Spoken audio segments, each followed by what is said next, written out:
Hello friends, नमस्कार and welcome to समाधान।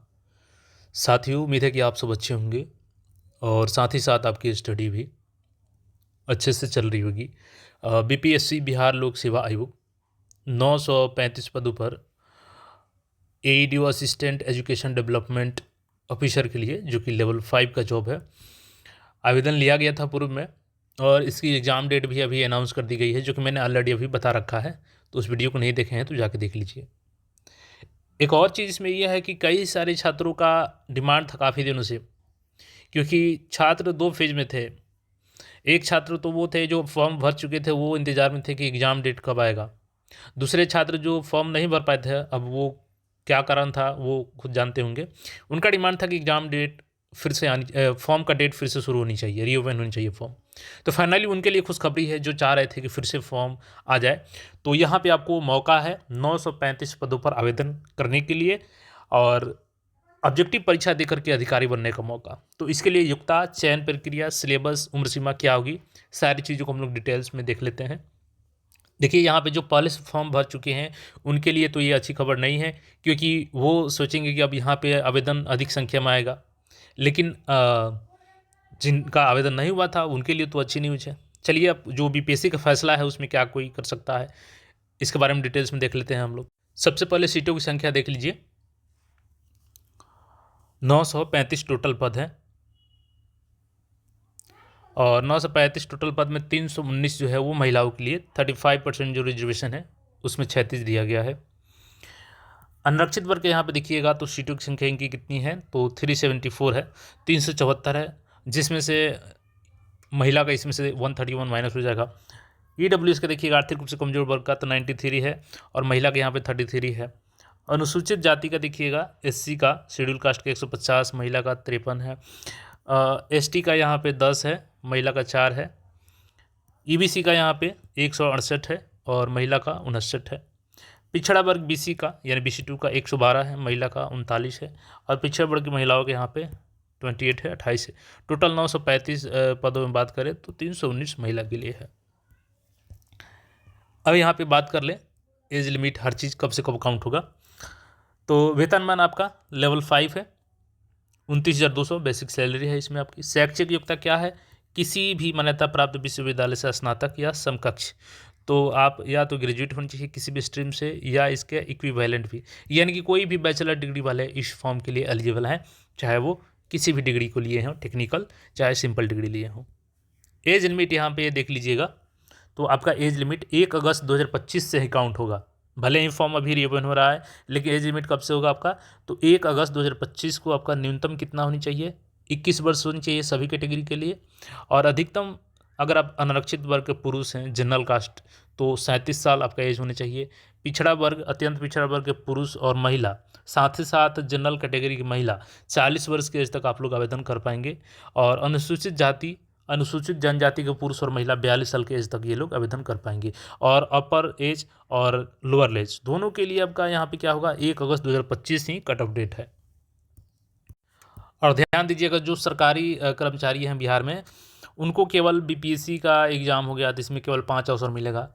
तो उसको ध्यान में रखते हुए आप अपना अटेम्प्ट दीजिएगा, क्योंकि अगर आप सिविल सर्विसेज का लक्ष्य रखे हैं और अगर तैयारी सही से नहीं हो तो आप इसको स्किप कर सकते हैं। हालांकि फॉर्म भरने से केवल आपका अटेम्प्ट काउंट नहीं होता है, आप जब परीक्षा में बैठेंगे तब आपका अटेम्प्ट काउंट होता है, क्योंकि ये भी कई सारे लोगों को कन्फ्यूजन रहता है।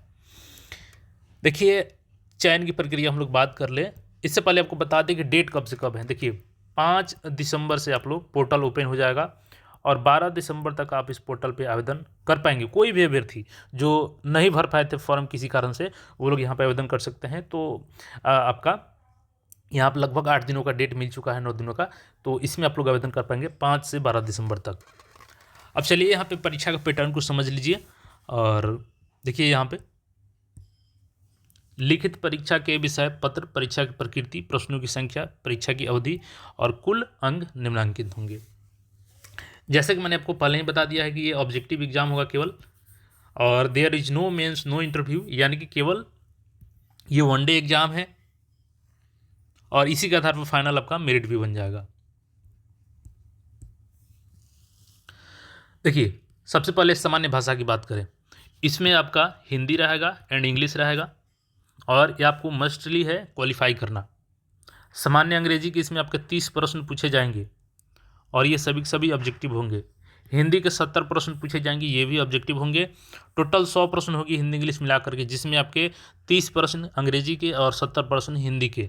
100 प्रश्न में आपको 2 घंटे का समय मिलेगा, 100 मार्क्स का है। ये क्वालिफाइंग है, इसके आधार पर मेरिट नहीं बनेगा। इसमें केवल 30% लाना है, और इन बोथ लैंग्वेजेज, ऐसा नहीं है कि दोनों मिला करके।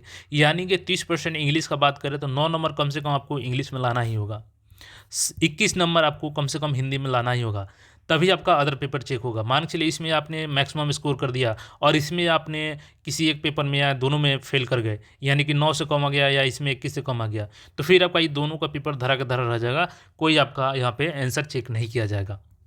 तो ये हो गया लैंग्वेज को लेकर के, तो लैंग्वेज को इग्नोर नहीं करना है। सामान्य अध्ययन की बात करें जहाँ तक, तो इसमें 100 प्रश्न होंगे, 2 घंटे का समय मिलेगा आपको, और 100 यहाँ पे नंबर मिलेंगे आपके।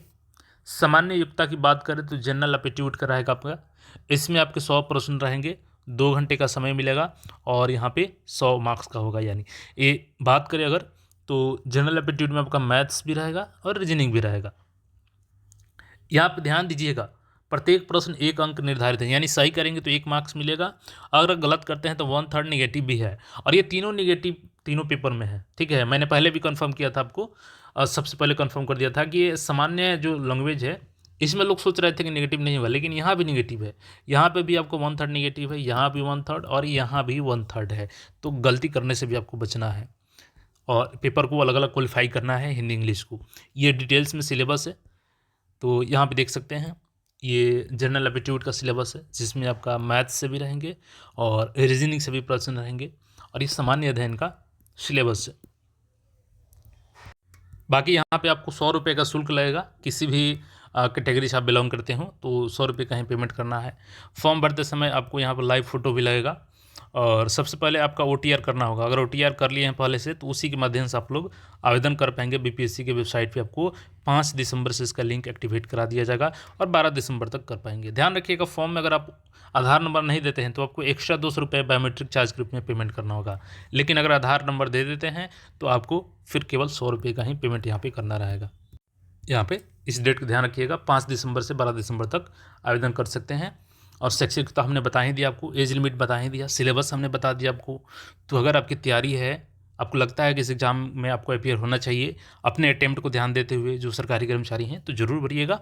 और एग्ज़ाम डेट भी जान लीजिए यहाँ पे, हालांकि हमने ऑलरेडी बता रखा है, 10 जनवरी, 11 जनवरी, 12 जनवरी, 13 जनवरी, 15 जनवरी और 16 जनवरी को आपका एग्ज़ाम डेट यहाँ पे BPSC ने अनाउंस भी कर दिया है। तो ठीक है, अपने साथियों के साथ शेयर कीजिए, और बाकी आपका जो भी क्वेरी हो कमेंट करके पूछ सकते हैं, और ऐसे अपडेट के लिए चैनल को सब्सक्राइब करके जुड़े रहें। मिलते हैं फिर नए अपडेट में। धन्यवाद।